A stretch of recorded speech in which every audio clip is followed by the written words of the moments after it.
So we just got 9 o'clock. Yeah. Welcome everybody for this webinar where we're gonna talk about driver-based modeling. Yeah. How maybe the business logic is trapped in spreadsheets. We see that quite a bit. My name is Stig Sandvik. I'm the VP Product. Yeah. And with me I have Jon Gilje, and I work with product as product manager and with pre-sale in Hypergene. Excellent. Let's just get rolling. Yeah. Just a practical thing. If you guys want to have a larger screen, you can click on the right bottom to make it a little bit bigger, especially when we go into the application. Yeah.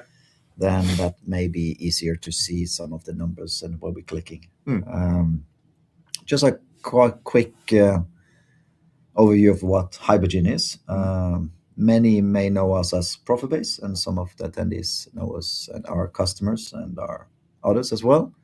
Hypergene is a Swedish company, bought Profitbase a year ago. Offices in 11 locations, 250 employees, and we work within budgeting, forecasting, performance management, reporting, consolidation, and so on. Yeah. So that's quick about Hypergene. So we're just going to start up with a poll, just to kind of see where we are. So what is your biggest frustration with spreadsheet-based planning? So if that poll, give that a minute, and then we will look at the answers.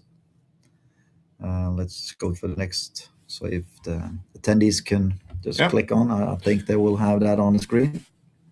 So we asked the CFOs, 430 or so CFOs in the fall on what would you use the 10 extra hours if you had, and one of the things that came out as the biggest thing is how you strengthen the collaboration between finance and operation. I think driver-based modeling is kind of part of that equation. How do you make operational input to finance? So that's a little bit part of this webinar to address how we can support that. Yeah. Let's see on the result. Let me see here on the poll.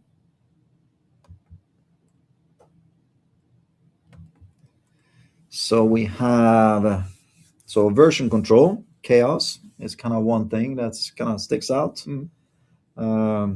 Manual consolidation errors as well as can't run scenarios, and no link on P&L. So version control is definitely one that's sticks out, especially on if you have a spreadsheet-based planning. So let's see how that actually links into driver-based modeling as well.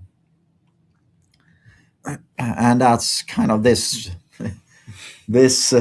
slide where you have your spreadsheet-driven FP&A, where you have all the collection of the data, maintaining spreadsheets, version of that, and spending quite a lot of time on that portion versus interacting with decision makers, doing analysis and do value-added work. So I think that's kind of... and version control is something that we have strong functionality for in our solution, but we're not going to spend a lot of time on it today, but we're going to touch into the into the subject. Yeah. Okay, so next slide. So a little bit kind of where we are offering in the CFO platform. So you will see some of the core solutions here, so like budgeting, forecasting, risk, consolidation, treasury. So treasury is one of the acquisition that was done by Hypergene a couple of months ago with Excel, where we have a very strong treasury and asset management solution as well. So just to mention that. What we're going to focus on today is budgeting, forecasting, and driver-based modeling only as part of this webinar. So just to give a little bit context. And what we see here is that driver-based modeling is a module within the solution, budget and forecasting. Yeah. Excellent. Okay, so what is budget and forecasting, or profit-based budget and forecasting? It's a solution that lets organization and finance department plan with different input modules. Driver-based models will be one of those, to build up a complete profit and loss statement for the organization. And then the solution will auto-generate the full general ledger, future general ledger, so you can get both the balance sheet and the cash flow based on the input in the profit and loss. So you get a full financial statement based on a planning process in the profit and loss. Excellent. Yeah. So that's an important thing. Yeah. So you kind of get that auto-generated. Yeah. So we're getting to the driver-based model was just going into the dig into the different layers now. So another poll. So just to see how familiar the audience are on driver-based model. So if we launch that poll.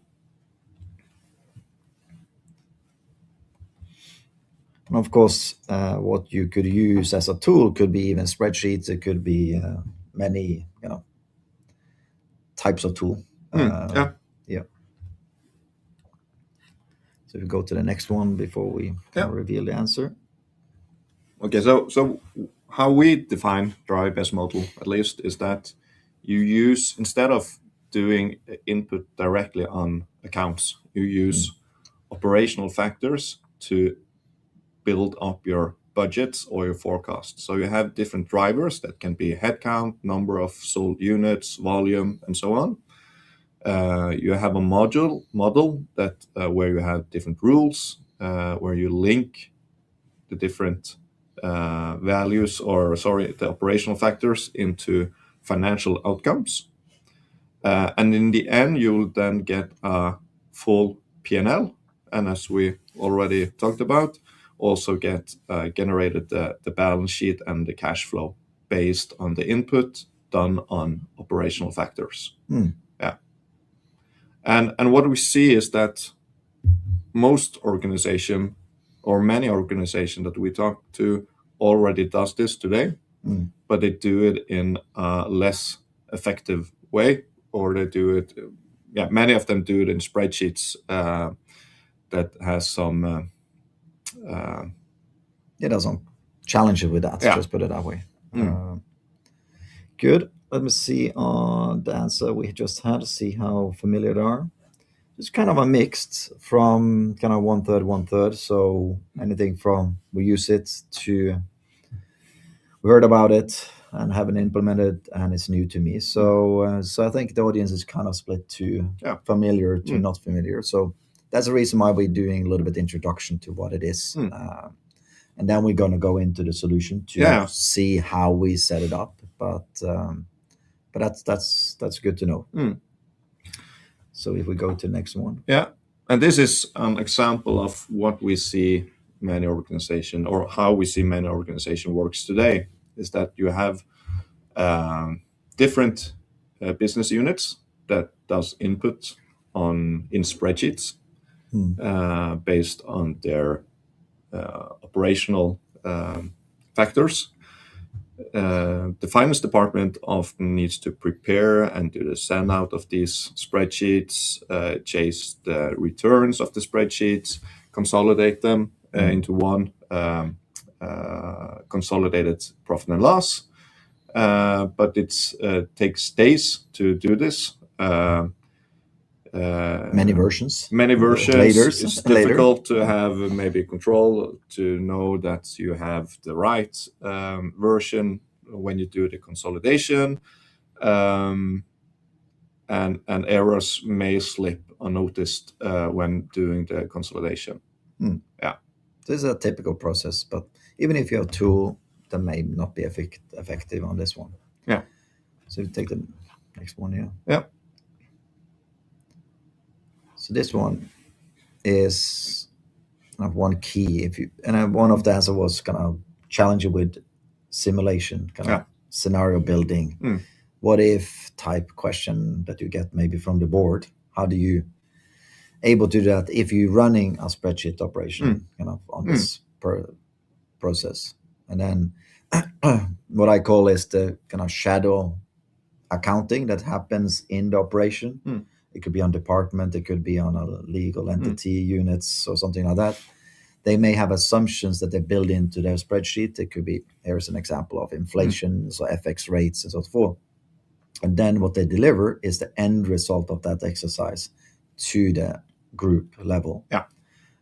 What that means is the group level is only seeing the end result. So if they want to do simulation on, okay, if the FX rate is going to be this, so the inflation is going to be X, or this input, portion that is also going across multiple units, they cannot simulate on that. They need to go back and ask them to do a recalculation and bring back the net number. So the transparency on the assumption set in the input is lacking, to put it that way. So that means that you will not be able to do this what if scenario in an effective way. Yeah, and even if you don't need to do a what if analysis, it's difficult to know that every department have used the same assumption. Just on the baseline of your budget or forecast. Exactly. Yeah. So some is calculating that salary change is going to be X for that, and then somebody else is going to do something else. So it's not a joint one. Good. Okay.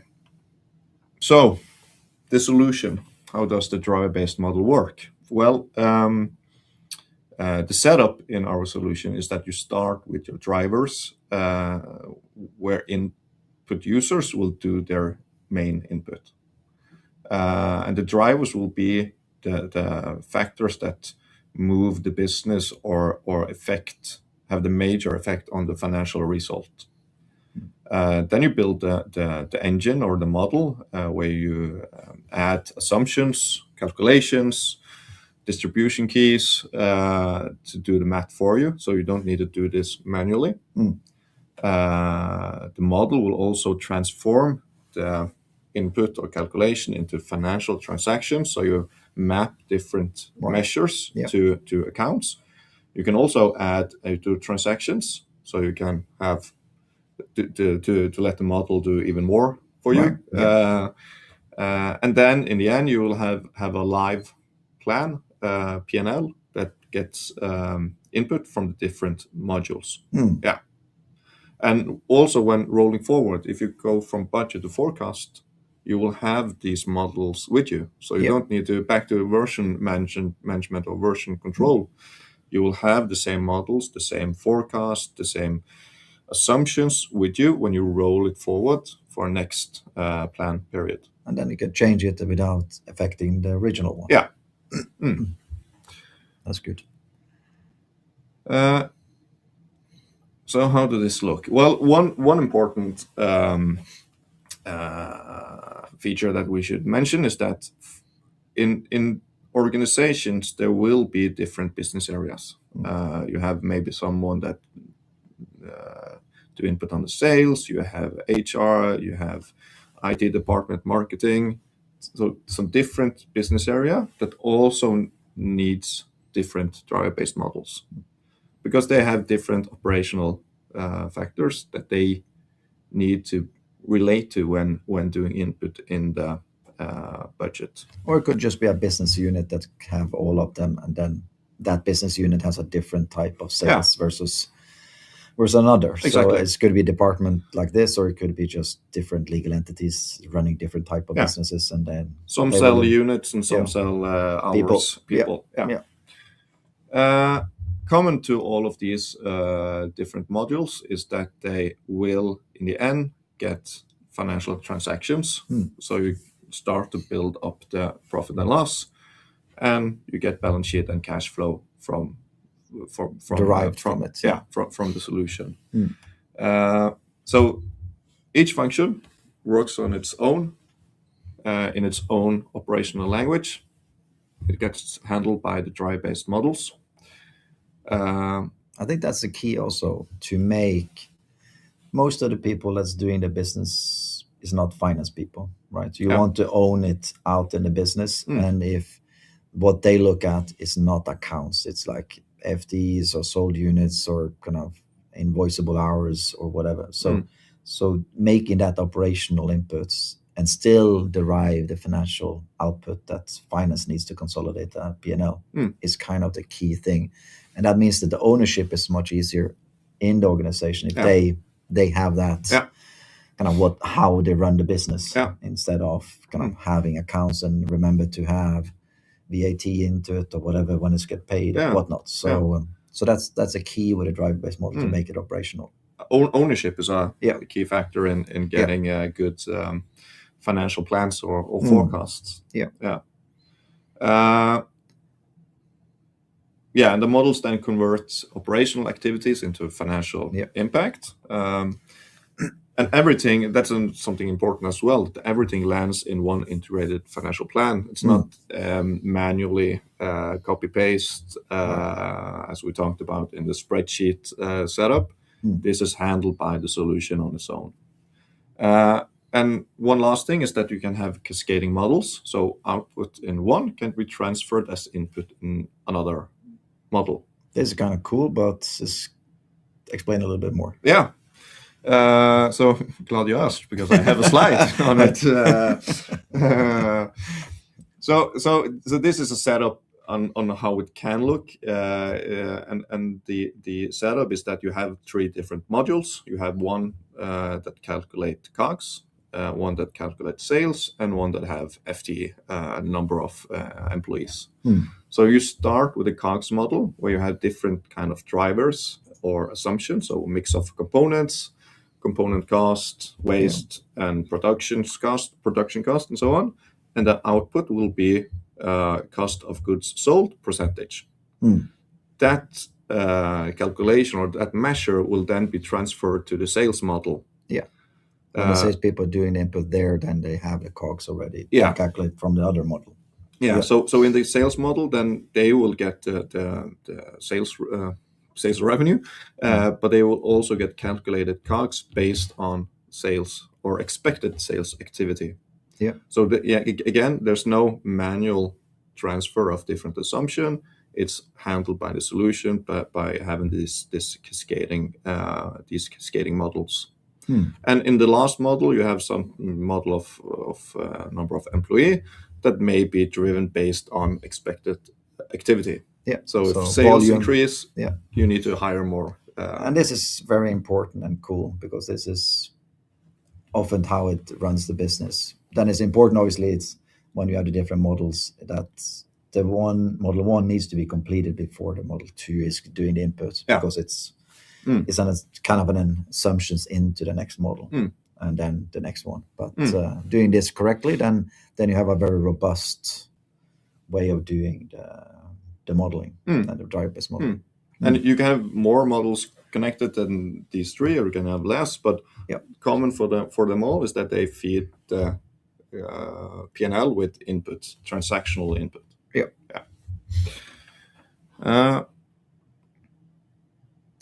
Okay. So the last poll for today is how the organization handle changes in shared assumptions like FX rate and headcount. So let's see how that's done today for the people on the call. And it's do they have a model centrally? Do they maintain it spreadsheets kind of locally, or assumptions spread around, and then, or we don't use assumption at all? So that's the 4 options there. So let's give it a couple of seconds. Let's see here. Again, 1/3 on each of them. So some have central models, but a lot are scattered around the different spreadsheets into the organization, or they don't. They rarely update the assumption mid-year if the budget set. And that could be many reasons. It could be because the assumption doesn't change, or it's a big exercise to do it. So they just keep the assumption and then do variable reporting based on the end result, and then do some adjustment. Maybe not the most accurate, but it can work depending on how impactful it is. but it's interesting overview. Yeah. Okay.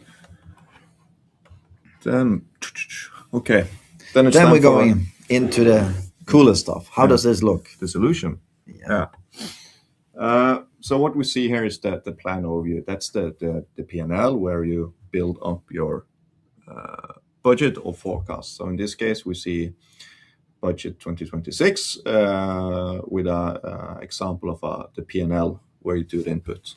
On the left, well, we're not going to do a large introduction of the solution itself, but just something that we should mention is that you have the department structure or operational structure on the left side. We based on that structure, or it's based on that structure you do the input. So on the lowest level, you select, and then you get the P&L for that specific department. And the numbers will be aggregated or consolidated immediately, or automatically and immediately. So when you do input on the lowest level in this structure here, for example, profit C, the numbers will all instantly be aggregated on the top level as well. Yeah. So you can follow through the process, and obviously, eventually you close it, and then you have the total number. Locked in. Some few words about the P&L. So you have different report lines. Each line will be mapped to different accounts, and then you'll see that you get both the actuals from ERP system into the solution, but also the plan numbers will then be mapped to the different report lines. And you even have a top down there, just as an example of something that's maybe done on an aggregated level as a guiding. Yeah. So that's another budget process or a start of the budget process where you've done a top level budget. So we have the targets is there. Targets for the different departments. Okay, so and when you do input, you need to select different input modules to do input. You can have different input modules for different departments, and you can have different modules for different rows in the P&L. So when doing input on operating income, you can have one model, and when doing input on salary employees, you can have a different module. So when we talk about models, we talk about driver-based model in this context, right? Yeah. So different modules for different purpose.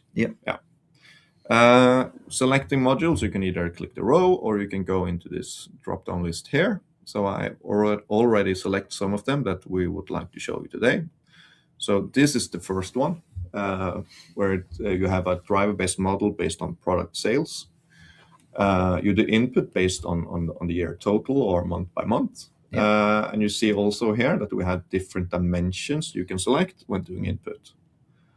So in this case, we have product and customer, and then you do the input on sales quantity. How many units do you expect to sell during the next year? And just as a kind of an example, many of you that use spreadsheet today have a type of model in some kind of shape or form today. So it's a mold this model into a more robust aggregation, assumption set, and so forth. So a lot of knowledge is already in that type of business that doing the forecasting and budgeting today. But what many of the spreadsheets may be missing is the link to the P&L. So what we can see here, based on the input on a number of expected units sold, you will get a financial report where you see you have different transactions on different accounts. So based on these, I think it was this 8,000 units, you'll see you will have some expected product income, cost of work in progress, and then we have some KPIs mapped to dummy accounts. And why do you have that? We see that many it would be useful for many companies or customers to see what's how the different input or drivers are affecting the P&L. So you can also map these KPI accounts or dummy accounts into the P&L. So when looking at the P&L, either for one department or the organization as a total, you can also see the operational factors in that P&L. So typical for reporting purposes, you will kind of build them into view it. So then the question is, how do you get from this input on number of units sold to these financial transaction? So what's the bridge? What's the bridge? And the bridge is the model, and we can look at it. It's also available from this input view here. So here we can see the model that does the calculation. So we this example. For this example, yeah. So here you have sales quantity as that's the driver. You have sales price and discount. These can either be set centrally, or you can let input user do override of the different assumptions. Right. Yeah. So you can steer that when you're setting up the model. What? Exactly. Yeah. And then you get calculated some sales income, and you see the COGS percentage. That could have, in this case, it's plot into the input, but it can also be calculated in a different driver-based model. So it comes in. Yeah. And then you get calculated the COGS based on the sales, and then you have the different units, either in units sold or unit based by tons. Metrics, different metrics. So this is a relatively simple kind of model in itself. So some has simple models, some has quite extensive models, right? Exactly. Yeah. Then we can look into a different setup. That this is for basic consulting, as we've called it, where you do input on FTEs. Yeah. So here we have full-time equivalents. So how many people you have? Yeah, exactly. Yeah. So we can also see here that you have the possibility to import actuals, not just on financial transactions, but also on operational value. So in this case, you can see, okay, the last 12 months, we had 5.5 FTEs. For the next year, we expect to have 5 FTEs throughout the year. Again, you can look at the financial transactions. So quite simple. You have 3 different accounts that's mapped to the drive-based model. And looking at the module, you can also see this is as well is quite simple. But you can see here that you have the last 12 months actuals for the different measures, some of them at least. And doing input, it's the same setup. You have a drive-based model, you have some assumption, and then you get calculated in the end gross consulting revenue, and then you also get some direct expense linked up to supplies and travel expense, for example. Yeah, so you have a combination of assumptions, input, and calculations. Yeah, exactly. In the model. But again, this is quite simple. So it's not a lot of transactions or calculation that's been made, and input is also quite easy to handle. Yeah. So if you go to periods there, then you can do input on specific periods. Exactly. So if you expect that there will be an increase after summer, you can say, okay, 7 people. 7 people increase with 2 people, and you can just drag it out like this. And then good to go. Calculate it, you get all the financial impact of that. Yeah, increase. And then the P&L will be updated immediately. Okay, so these are 2 quite simple examples of a drive-based model. The last one we would like to show is some more advanced or more a bigger model. Again, it's based on consulting revenue, FTEs. Here you also have the possibility to do input on individuals. So each employee can be tagged. Projects there and if you look at financial transactions, we see there's more transactions that are mapped to this module. And if we then look at the model itself, we see that we have a lot more details in this model than the previous 2. So here you still doing input on just one in essence. Yeah. And you don't have to go in here, but the finance department may have set up kind of a full model. So I'm not going to go into details on this, but what we can see is that all of the different assumptions are locked in this model. So it's not possible for the input user to override the different assumptions. The calculations will be handled based on input and assumptions set from administrator centrally. Yeah. So it's a big, yeah. And the last thing we would like to show on drive-based model is how the setup. Yeah. Because that's one important aspect as well, is that this is not something that's being built in the back end. It's in the front end. Admin or super users are able to do manage the existing drive-based models, or they can build new ones, copy from existing ones to change when needed. Yep. And the setup is in this driver-based modeling workbook. Yeah. On the left side, we can see that there's a lot of different modules in our drive-based models built. In our demo environment. This is the demo environment. Yes, exactly. So yeah, but the same goes for our customer. You can have many different models. So you have from 0 to what is the most model you have seen in a customer setup? I think we are close to 30, 40 models. But, but then there can be some small ones, small modules, as we've seen. It can be even simpler. That's just input, assumptions, and calculation, and then that's it. But the thing is, as we have already talked about, is different business activity, business areas should do input on their operational factors. So if you have a large organization with 30 legal entities that doing different types of businesses, you immediately maybe have several models for each business unit, and then that adds up, and you need to manage them. And then you have a place where you're managing all the models. Exactly. An assumption across. Yeah. So this is the product sales, the setup of the product sales drive-based model that was the first one we saw. So we have different measures here, and you tag the different measures and say if it should be a driver, if it's possible to do input. So if you don't have input, you cannot overwrite. Is that? Yeah, exactly. So then it's set by admin only. You can set different assumptions.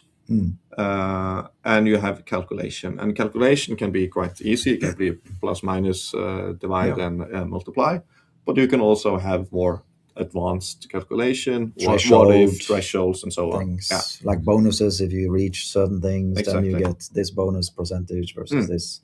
So you can have and anything in between.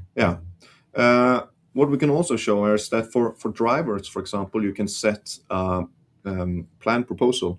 Okay. And that means that instead of that every input user should start on blank page, you can set this from centrally or as admin user and say that I would like to create a data set, a proposal based on historical data set. So in this case, we can say, okay, I would like to make a proposal based on actuals and sales quantity, for example. So the input user will then see a drive-based model that's been populated with expected sales quantity based on last year. Right. So you get a head start. Instead of having a blank new budget round, you get historical value, an uplift of something. You say you're going to sell 5% more in this region or whatever, and that's the starting point where they can start adjusting.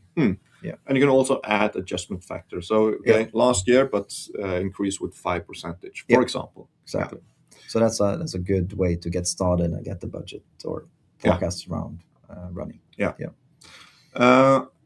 Back to the drive-based modeling setup, you can also select different columns. So you have different dimensions. We have 14 in total today. You can name them based on the model, and you can select which dimensions you should use in each module. You can also select different columns for historical values, either from a fixed setup, or you can create columns based on what you like to see. Okay. Assumptions is something also that you can set up in as an admin user. So you can say, okay, sales price for different products should be X, Y, and Z. Then you have the output here. So you can say, I would like to have a distribution key.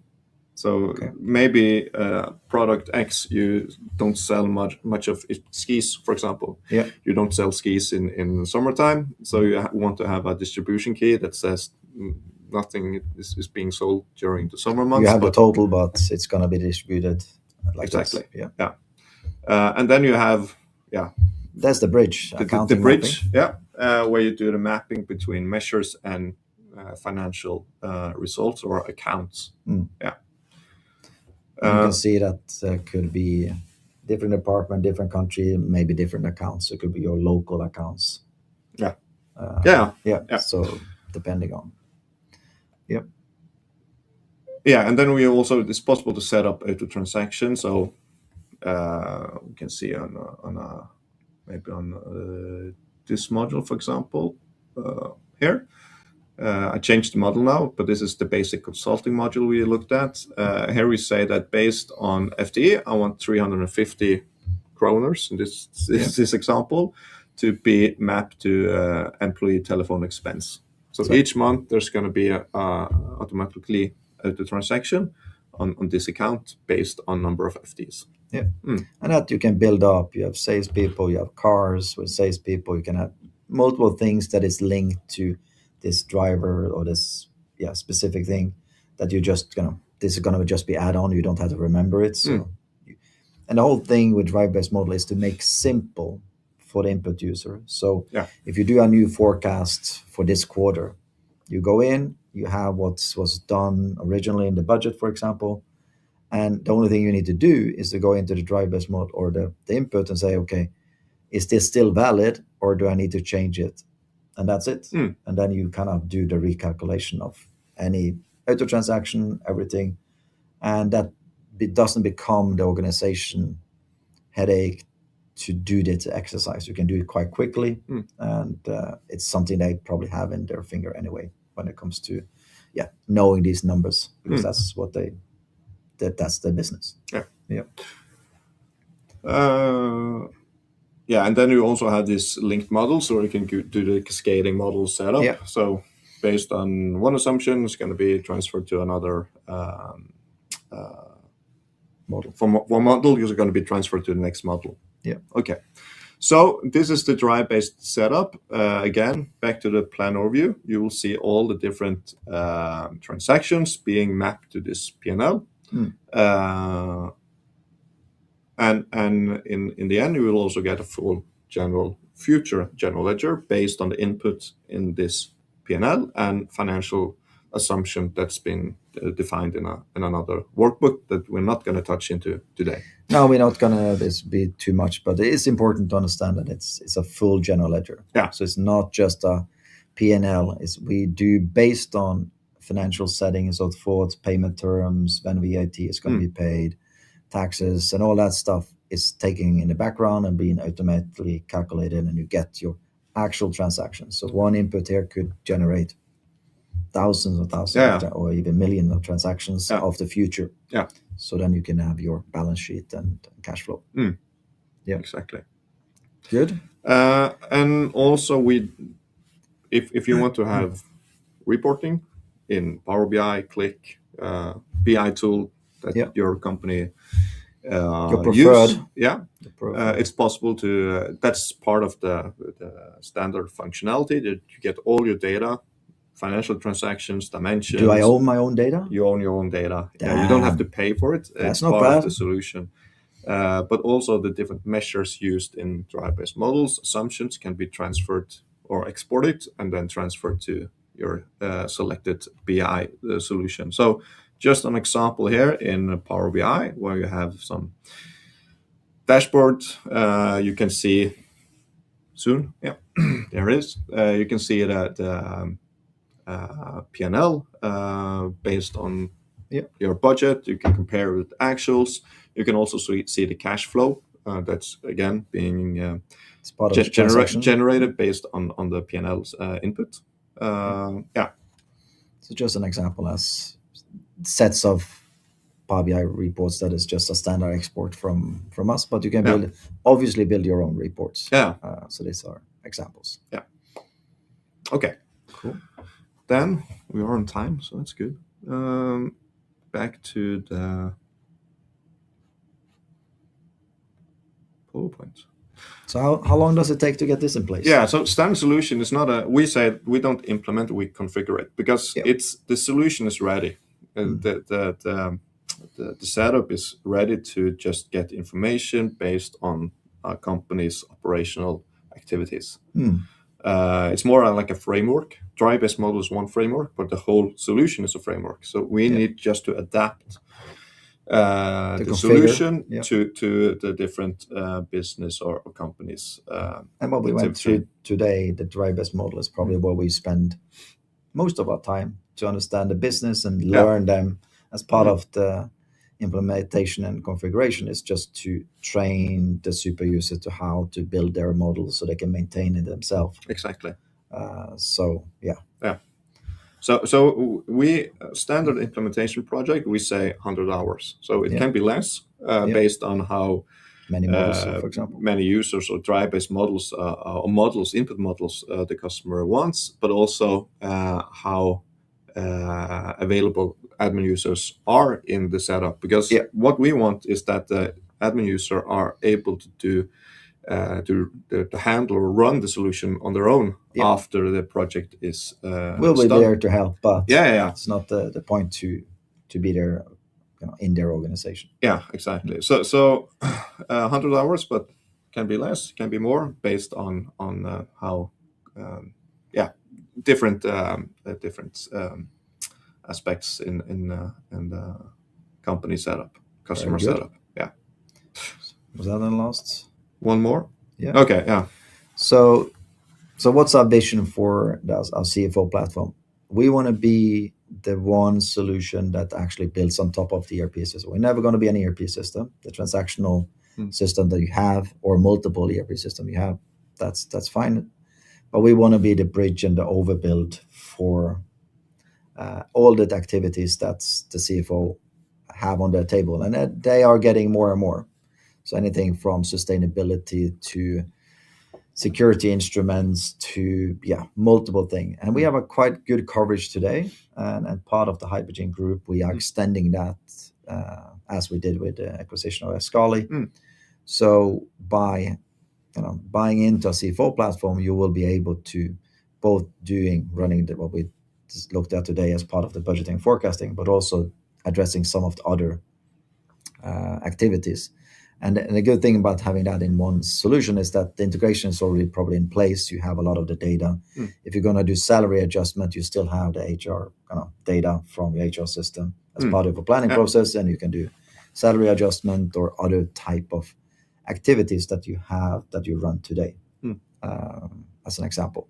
So that's what we're here. That's what we're trying to achieve, to have that one additional solution. I think that's. One more questions. Do we have questions? So we give it I don't see any questions still, but if someone have question, you can send it to us after the. So, but if you're quick now you have the chance to do a quick question. If somebody has it. If we wait, do we have any other things on the drive-based model? Nothing. That's the last slide. The last slide. Then thank you, Jon, for presenting drive-based model. I hope quite a few of people didn't know exactly what drive-based model was. I hope they got more insight and how we saw drive-based model in as part of the budgeting and forecasting process. Because that's important. This is just one part of the whole solution. So there's another total. This is an important part, though, to do, but it's part of a larger budgeting and forecasting solution. So if anybody want to know more, just let us know. We have a book a demo or on the page here. So let us know, and we will run through. No commitments, obviously. So other than that, I just want to wish everybody a great day and hope to hear from you. Bye.